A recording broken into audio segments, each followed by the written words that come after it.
and sways.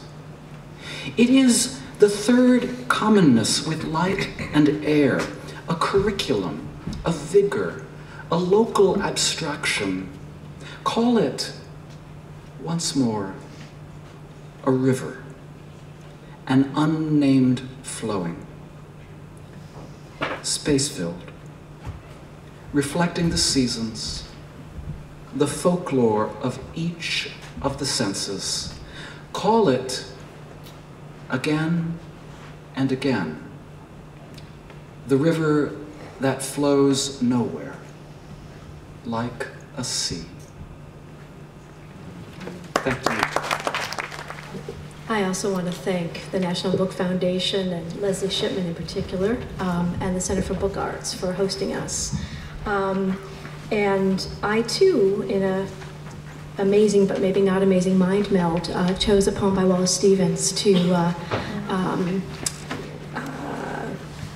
keep the aura of Lineage pulsing. And this is from his book, Auroras of Autumn, Imago. And one of the reasons I landed on this poem among many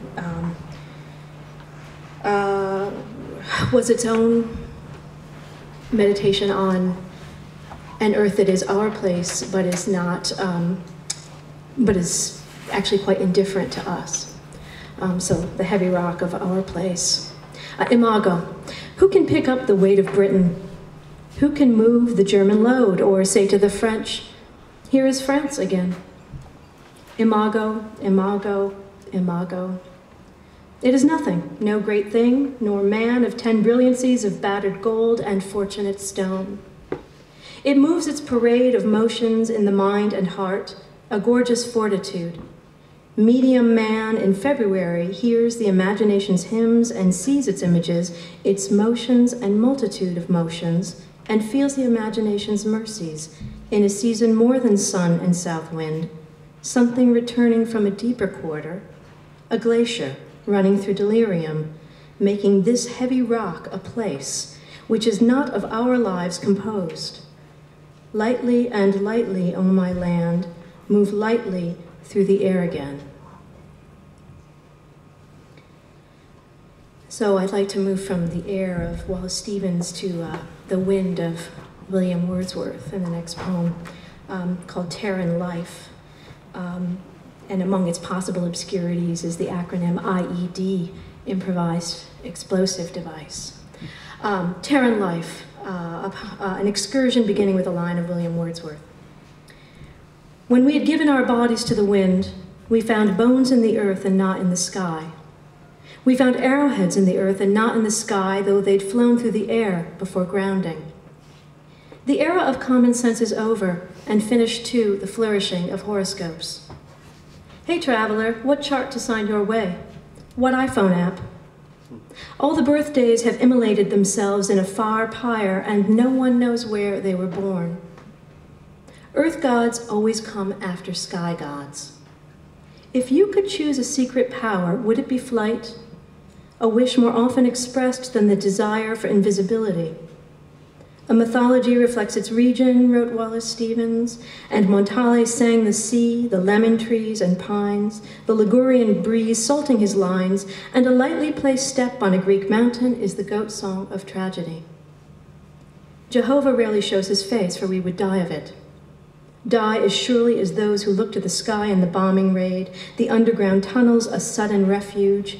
Out of ash I come, out of the earth, back to ash I go. He fashioned them male and female, I tell you. They wore the most beautiful evanescent clothes in paradise, so much subtler than the trawling nakedness of heaving giants, hurling other giants to heaven and some to hell on the restored ceiling of the Sistine Chapel. Thus far, clones are of earth alone. When you say earth, you mean land, but more than land. You mean the oceans covering the earth as if earth were the substrate of everything and not also the crust. I found the ground sound, unfaulted, uncracked, even where the continents have split and will again split, the archaic seamstress unable to suture the plates of the earth forever. Terran life. what the biologists typically study, but weird life is also a zone of research. Quote, it is easy to conceive the chemical reactions that might support life involving non-carbon compounds, viz. The limits of organic life in planetary systems, page 6. Earth now supports life but could not now initiate it. Crawl, sway, sashay, you're still doing it on an Earth you take for granted instead of going crazy, your head blown off by an apple. No, I meant an IED. No, I meant an apple. Newtonian physics defunct, but that doesn't mean an apple doesn't fall far from the tree composed of atoms whose dark matter you don't know how to measure, supermodel. Me neither. Gravity, thy name is woman, always secretly pulling me toward you as if I had no resistance, as if the clothes I wore were merely draped on a mannequin, as if I were merely an earthbound species with new skin, that fur an old animal's fur reclaimed by another. Did you see the subtle shift from umber to somber to ochre on the walls of Les Caves de Lascaux? What ibex steps as beautifully as you? What ancient bison shakes the steps? What gazelle's ankles are so perfectly turned as yours? There are no crackheads in prehistory, but surely they were addicted to something, those hominids strutting their way out of the savannah. I demand the sun shine on me. I demand the moon bear its face in the night, and lo, damn, see how those heavenly bodies do what they do, like clockwork before clocks, like skin before clothes, like the earth before the parting of the waters revealed the earth was the earth is the earth. And if she only likes vegetable things that grow toward the light, and if she will not eat your roots and tubers, how then choose between a rooting boar and an urban forager? There is beauty in indistinct areas, the microtonal hover where the ear buzzes so. There is a gasp, a sharp breath in a sharp wind, reminding you the wind was someone's breath chilled. Clouds are now fashionable, as they were in John Constable's day, Luke Howard having taxonomized the little buggers in 1803, cumulus, cirrus, etc. So let's go skying with Constable. Let's scan the horizon as if we were sailors able to read the sky. Let's blast off and outsoar the noctilucent clouds I espy with my little stratospheric eye. Do you think I'm afraid of crashing to Earth? Love, we've been falling ever since falling made way for a leap.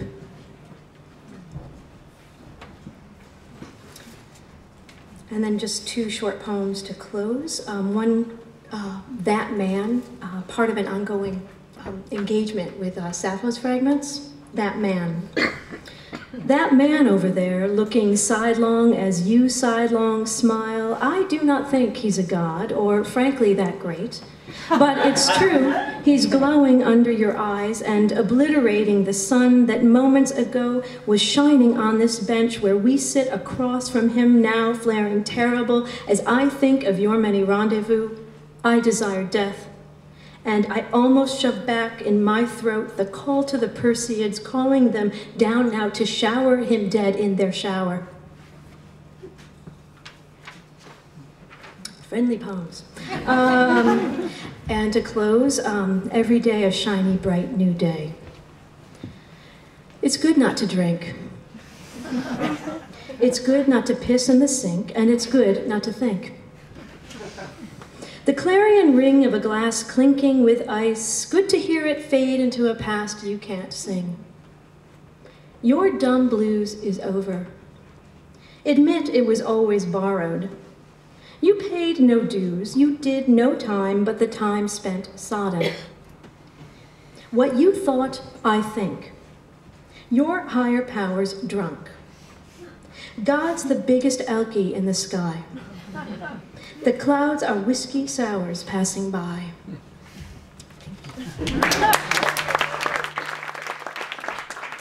Thank you all for coming. It's such a pleasure to be here reading, and to read after Maureen McLane is also a pleasure. Thank you, Leslie. I thought I would read 3 poems about reading. And the first one is called Translations. In different cities, on different forms of transportation, a woman read Daniel Deronda until the year became the arbitrary pink the calendar chose for the middle of winter. And finally, she sat in the reference section of the public library, finishing Daniel Deronda for days at a slowing pace between pieces of newspapers and foreign language newspapers whose syntax she enjoyed not understanding. And when she didn't anymore, she wrote in the margins of Daniel Deronda for someone who might never see. Thought of that person who might never see, staring equally at the rain, equally thinking of her and of nothing in particular. Outside, the news fell apart. If one chooses to be shallow or noble, or one is born so, and if it matters. Translations are appropriate when nature is dormant, or when one has nothing to say or does not know what to say. These are three different things, but sometimes they are the same. It is not wrong to want nice things, neither is it wrong to want to be good or to feel that as a physical force of pleasure. Daniel Deronda, who does not know who he is, who thinks he does, and goes away on a boat. But the cover is a picture of a woman gambling. The air warms outside the reference section, and also the rain. Incomprehensible news. Whenever a book ends, silence, as if a stewardship had ceased. A person can feel the bones of one's hands by stretching them. If love comes again, no better than to speak. Daniel Deronda is by George Eliot. It didn't win the National Book Award. Wasn't eligible. The next poem is called Elegy, and it has something to do with an argument I had with a friend of mine about the play Hamlet. And this friend of mine suggested that when the ghost comes to Hamlet, that Hamlet should be in doubt about whether the ghost is real, whether it's a trick. And I guess the end of this poem reveals what I think about that. Elegy.